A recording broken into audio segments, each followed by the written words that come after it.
तो सवाल ये बहुत गंभीर खड़ा होता है कि ये देश में ईडी के रेड करने का प्रोटोकॉल क्या है। ये बहुत बड़ा सवाल है। देश की सबसे ताकतवर एजेंसी है ईडी। ईडी के बाद आती है सीबीआई, आईटी। ये तमाम जितनी एजेंसीज हैं इनमें एक प्रोटोकॉल होता है।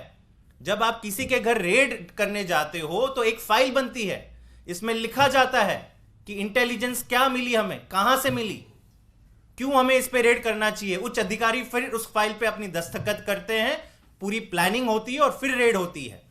मैं आपको एक और चीज बता दूं जो आप सुन के आप चौंक जाएंगे।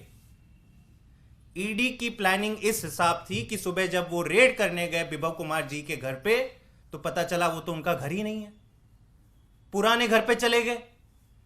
वहां पे जाके पता चला कि ये तो इनका घर ही नहीं है, कहीं और रहते हैं। तो फिर जाके जहां पे सही जगह पे रहते हैं वहां पे जाके इन्होंने रेड मारी। दोस्तों, ये दिखाता है कि आज जिस हिसाब से ईडी काम कर रहा है, जिस हिसाब से ईडी प्लानिंग कर रहा है, उसमें कोई प्रोफेशनलिज्म नहीं दिख रहा।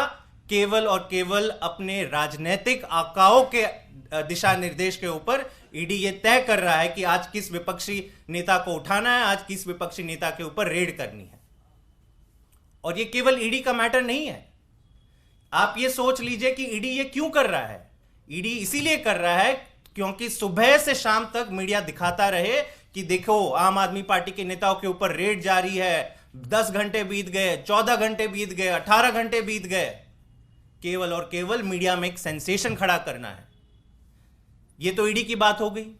पिछले कुछ दिनों में आपने ये दृश्य दिल्ली पुलिस के क्राइम ब्रांच के साथ भी देखा।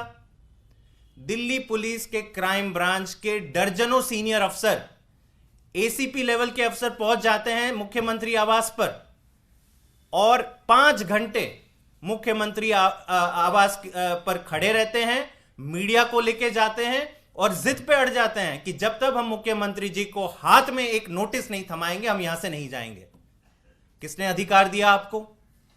हमने सीधा सवाल पूछा उनसे, किस अधिकार के तहत आप ये कह रहे हो कि क्या ये कोई एफआईआर है, क्या कुछ ऐसी धारा है कि नहीं आपने इसको मुख्यमंत्री के हाथ में थमाना है, मुख्यमंत्री दिल्ली के सारा काम छोड़ के केवल ये समन्स या नोटिस रिसीव करने में आ जाए? कोई एफआईआर नहीं था, कोई प्रिलिमिनरी इंक्वायरी नहीं थी, कोई समन्स नहीं था, ना कोई आईपीसी की धारा, ना कोई सीआरपीसी की धारा। कोरी चिट्ठी पे एक नोटिस था और केवल मीडिया में यह चलाने के लिए कि क्राइम ब्रांच पहुंच गया है अरविंद केजरीवाल के घर पर। 1 घंटा बीत गया, 2 घंटा बीत गया, 5 घंटे बीत गए, क्राइम ब्रांच के लोग पहुंचे हुए अरविंद केजरीवाल के घर पर। दुख होता है आज कि इतनी ताकतवर एजेंसी जिसमें इतने ऑनेस्ट और हार्ड वर्किंग अफसर ये सपना लेके आते हैं कि इन इन्वेस्टिगेटिव एजेंसी में हम आएंगे तो देश का भला करेंगे, देश से टेररिज्म भगाएंगे, नारकोटिक्स के मामले सॉल्व करेंगे, मर्डर और किडनैपिंग के मामले सॉल्व करेंगे।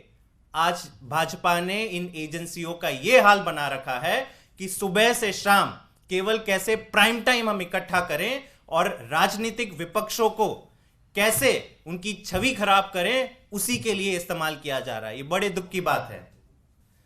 मोदी जी और भाजपा बखूबी जानते हैं कि आने वाले दिनों में अगर मोदी जी का सामना कोई भी कर पाएगा इस देश में तो वो केवल और केवल अरविंद केजरीवाल है। और क्यों कर पाएगा? क्योंकि अरविंद केजरीवाल काम की राजनीति करते हैं, शानदार स्कूल बनाते हैं, शानदार मोहल्ला क्लिनिक बनाते हैं। आज जब मैं बात कर रहा हूं, आज एक सरकारी स्कूल के अंदर वर्ल्ड क्लास स्विमिंग पूल का इनॉग्रेशन अरविंद केजरीवाल जी कर रहे हैं। पिछले 3 दिन की घटना देख लीजिए, हर दिन एक शानदार नया सरकारी स्कूल की इनॉग्रेशन कर रहे हैं अरविंद केजरीवाल। भाजपा चाह सकती थी कि इसका मुकाबला, काम का मुकाबला काम से करें।